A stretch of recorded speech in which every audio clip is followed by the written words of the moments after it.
Okay, so this is the chiseling tutorial that I promised you guys, just so you can kind of see how I use a chisel to accomplish different things, like relief carving, if you're going to use it for the tsuba, or you might need it for the habaki, so just different things, or even if you want to do engravings, just how I use the chisel along with the utility knife to create these different effects. So to start off with, you're going to need your chisel, obviously, as I mentioned in a different video. This is a 1/4 inch that I use. You're also going to want to use a pencil and a utility knife, and then you're also going to need the wood you're going to carve. So to start off with, I just wanted to show you some different things in this video, like how to do curved shapes, how to do some corners, and then how to do some engravings if you wanted to do those.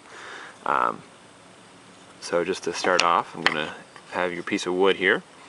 This would be after, usually what I'm going to show you how to do first is relief carving, which you're going to use mostly for like a spa or something, just for a guard, just to carve out different designs and create, you know, a layered effect.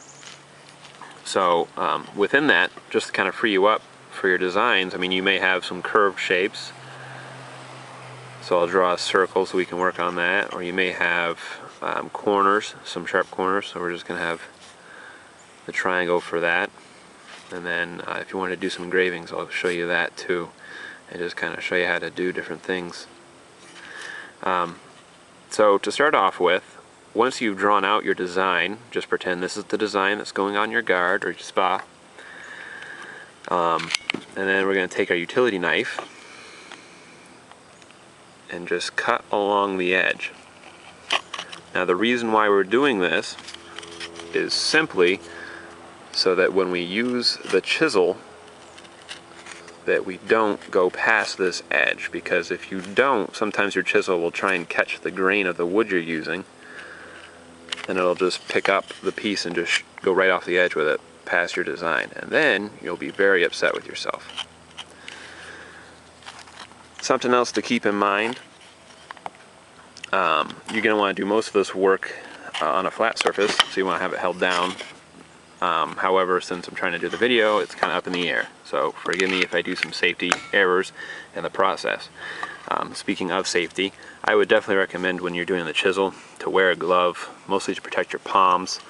I would even wear fingered gloves. I've got fingerless ones on right now, but I would wear ones with fingers on it just to be on the safe side, because the chisel sometimes will pick up and go, and you don't want your hand in the way.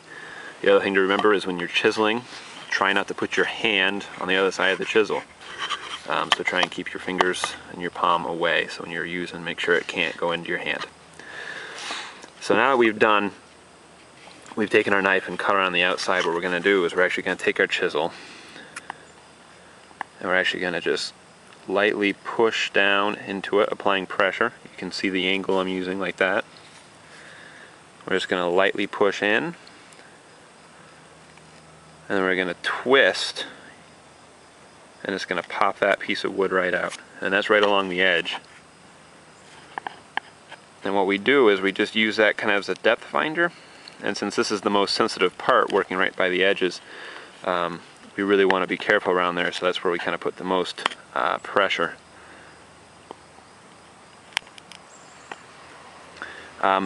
Also, just so you kind of get an idea of how deep you want to be,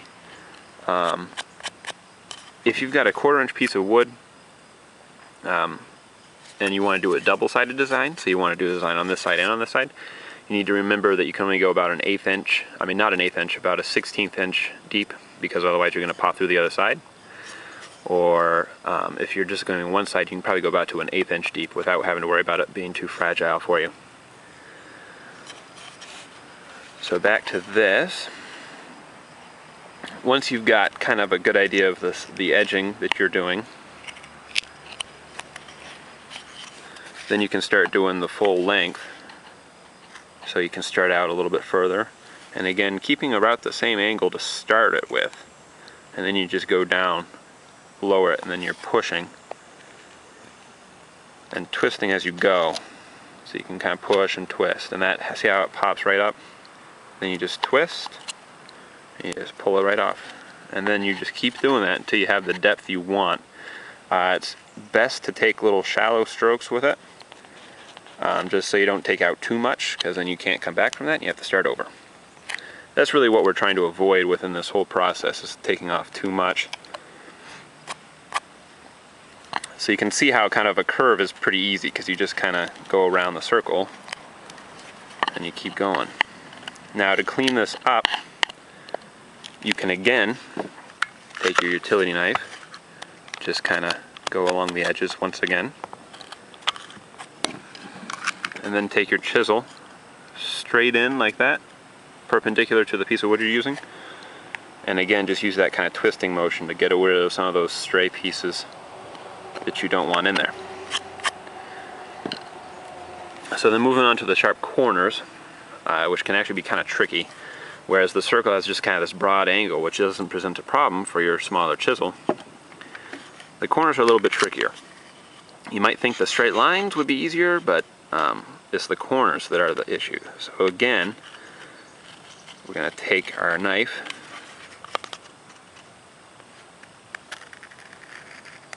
and cut out our corners. Again, like I said, this is kind of our can be used as a depth gauge, so you can see how deep you're going, but also to keep the chisel from going straight out. You know, you want to stop at this line, so putting a line, a little trench there, keeps it right there. So for the corners, where the problem comes in is when you've got this big chisel, right? You can't go straight in because you can't hit the corner, so you kind of have to go in sideways like this.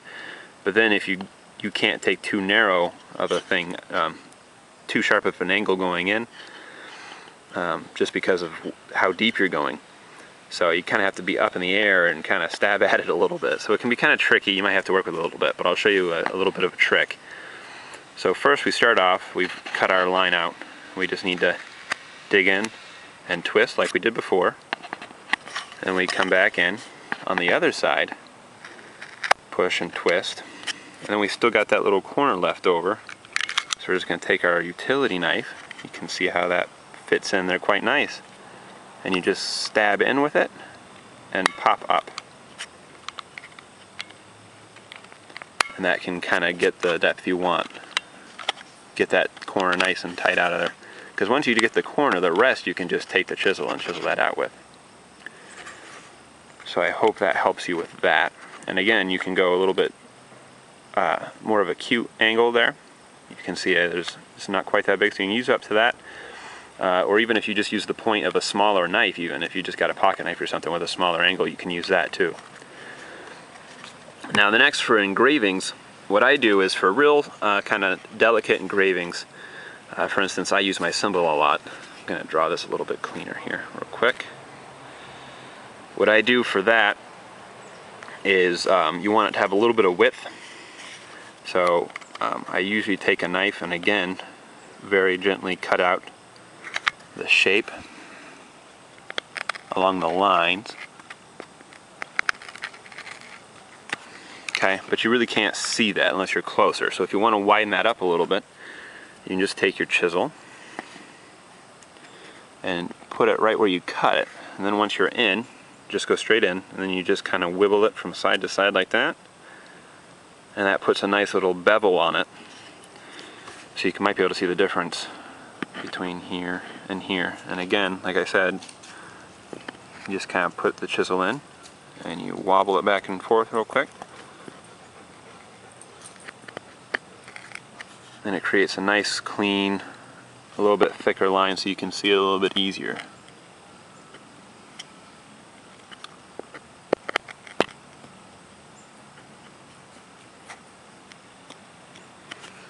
And there you have it.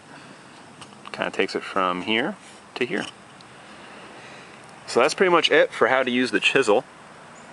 The only thing, like I said, you gotta be careful of is a little bit of safety, and just be very, very careful at this part, just because a little bit of miscue with the chisel, you know, if you're going and you just keep pushing, you can either stab yourself or just ruin the work you've done so far.